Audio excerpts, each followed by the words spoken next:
Cali, je suis ravie de vous retrouver pour une toute nouvelle vidéo et aujourd'hui je vous propose le dupe de l'huile de magnésium. Ce produit simple, naturel et vraiment facile à réaliser est particulièrement précieux pour être en bonne santé. Cette huile, vous l'aurez compris, est riche en chlorure de magnésium qui a de multiples bénéfices. Elle permet de résorber la carence en magnésium bien entendu, mais aussi de favoriser le sommeil, d'aider à une détente et un bien-être général, de soulager les jambes lourdes, de limiter et de stopper les crampes, de soulager les tensions nerveuses, mais aussi de stimuler la pousse capillaire et de freiner la chute de cheveux. Elle renforce aussi la récupération musculaire, favorise la souplesse articulaire. Elle a encore d'autres propriétés que je vous invite à aller découvrir au fil de vos recherches sur internet. Je ne vous cite que les principales. Et en plus, c'est sous cette forme que le magnésium est biodisponible, c'est-à-dire qu'il est assimilable par l'organisme. L'absorption du magnésium est 10 à 12 fois supérieure d'après les études scientifiques qu'avec n'importe quelle autre forme, y compris la voie orale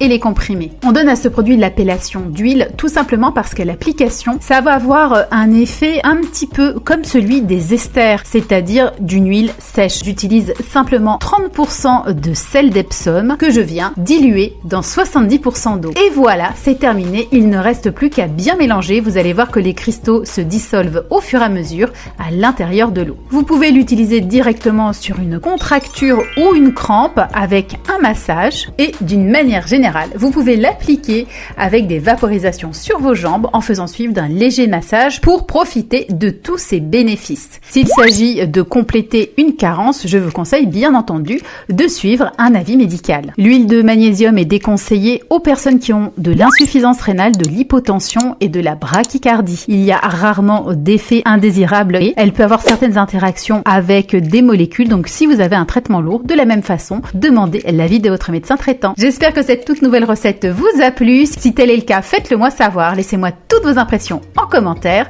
Soutenez-moi en likant la vidéo et en la repartageant auprès de vos contacts sur tous les réseaux sociaux. Enfin, si ce n'est toujours pas fait, filez vite vous abonner à la chaîne. N'oubliez pas non plus d'activer les notifications en cliquant sur la cloche pour être toujours averti des nouvelles vidéos. À bientôt les câlinettes!